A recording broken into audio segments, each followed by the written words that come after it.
Okay, so today's review is going to be STALKER Clear Sky, as you can see in front of me. I went out and picked this up on Thursday, which was the 4th of September. So that was a release date in Australia. Firstly, obviously starting with the box, there really isn't much to it. It's just a standard box. Has the opening thing on the front with a nice panoramic picture. Standard details on the back with gameplay pictures, stuff, system requirements on the bottom. Inside the box you get your manual, which just obviously tells you what to do, gives you a rundown of weapons and stuff, and the game CD. So in terms of actual features, really there isn't much to it. I'm not sure if there is a special edition. I would have got it if I could, but the guy said there wasn't, so this is what I got. I'll start first with the graphics. As you can see, the graphics in STALKER have always been really good. Textures are just amazing. Lighting, especially in clear sky, is just fantastic. You'll definitely see a lot of great things. You know, textures have terrific effects. You'll see brickwork that actually looks like each brick has a crevice and stuff, but when you look really closely at it, it's just a really well done texture. Lighting is absolutely fantastic. You see shadows that are cast like every individual leaf off a tree. Nighttime is just stunning, because unlike in the first game, nighttime is actually dark. Like, if you don't have a flashlight or anyone around you with any kind of light, that's it. It's just pitch black. The beams cast by flashlights are really, intense. They cast strict shadows.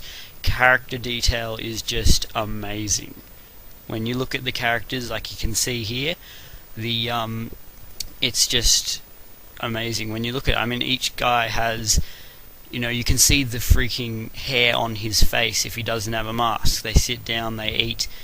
All the suits have tremendous detail, and light is cast by natural things, fire, street lamps that are still operational, stuff like that.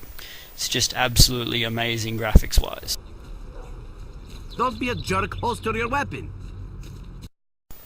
In terms of actual gameplay, well, it's pretty much exactly the same as the original STALKER. It brings the same, gunplay to it. If you liked the gunplay in the first one, you'll definitely like Clear Sky. There are a few new elements, but pretty much it's the same quality gunplay. I like it a lot. There's a really large selection of weapons, and the sound is just fantastic for those. You can actually hear the difference in the weapons. So if you start the game and you get the basic pistol, and you're gonna shoot it, and it's gonna be pretty much a pop gun. It sounds pretty weak. As you progress, obviously you can find better weapons. Let's say you find a better pistol with a bigger bullet. You can definitely hear the power of that bullet. What you're gonna find though is more with the rifles. You start the game with basically a pistol and a sawn-off shotgun, and the pistol, obviously, as I said, sounds pretty weak, but the shotgun is pretty impressive. So what's gonna happen is you fire the gun, obviously, and it's a shotgun, so it sounds pretty good. And when you first hear it, you think, well, a shotgun is not going to sound much different no matter what kind of gun it is. But as you progress and you get the different guns, so let's say you go on and you find a pump action shotgun, it sounds a lot more powerful, and then you go on and find a SPAS-12, and that sounds goddamn terrific. So you move on. In terms of enemy AI, it is pretty intelligent. In the first game, the AI was okay.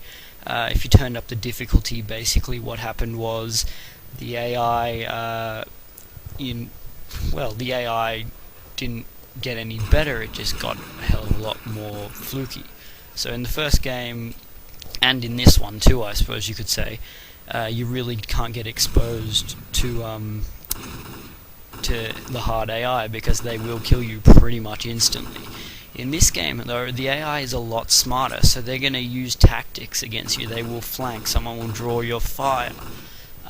They're going to throw grenades, as you saw just before, and that will really, put a fire under your butt to get you moving. Because in the original game, you could sort of just sit there and take it and pop off the headshots, pretty much. Now though, it's basically a chance of, if you stay put, you are gonna get fucked up. That's pretty general, because they will flank you and they will throw grenades.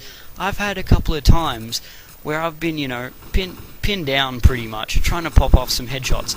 All of a sudden I hear one of the guys I was fighting, they happen to be bandits, say something along the lines of, "Hey, catch this, Merc," and then all of a sudden I had like 6 grenade indicators around me. Let's say on the short end of the stick for that one, I got screwed. Basically I died instantly. I had to reload a checkpoint, or not a checkpoint, sorry, a quick save, and that was a while ago.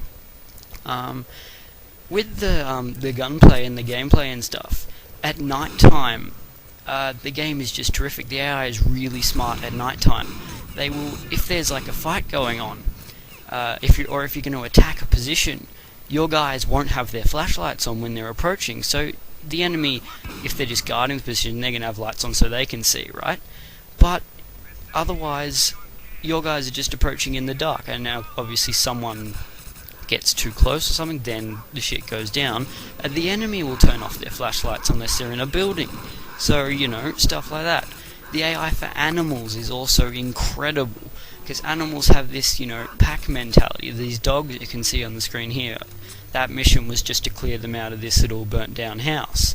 But in the wild, when you just run into them without any objectives, or they're just roaming, they work as a pack. So if you come across them and you're a bit far away but they see you, they'll growl and they'll make a semicircle and they'll come at you. And you're going to have to either run or defend yourself. And when they come at you in a semicircle, you can only kill 2 or 3 of them before they're at you. It depends on the guns you have and how good you are with them. Now what you're seeing at the moment is one of the few scripted sequences in the game. This is where you get to the upper room and you're following the duty guys to their base. You run into some mutants. Now this is a bloodsucker, and he kicks this guy's ass. Now what happened there was actually it froze after that, so I'll get to that in just a sec. But what you're seeing right now is how you get what are they called? Artifacts in this game. So what happens is basically in the original game you could see artifacts, they're just laying on the ground. You find them, you get them for missions, stuff like that. In this game, you don't see them. You have to go to the anomalies and you have to pull them out of them using the detector that you can see in the left hand there. But it's very much more difficult, and unless you actually have a detector, you're not going to know they're there, so you just completely avoid them. So I've only found a few. Now, the unfortunate part of this review is that the game, like its predecessor, is very, very buggy. There are, enemies will stop moving and then freeze and then disappear. Enemies will pop in sometimes. I've only had that happen rarely.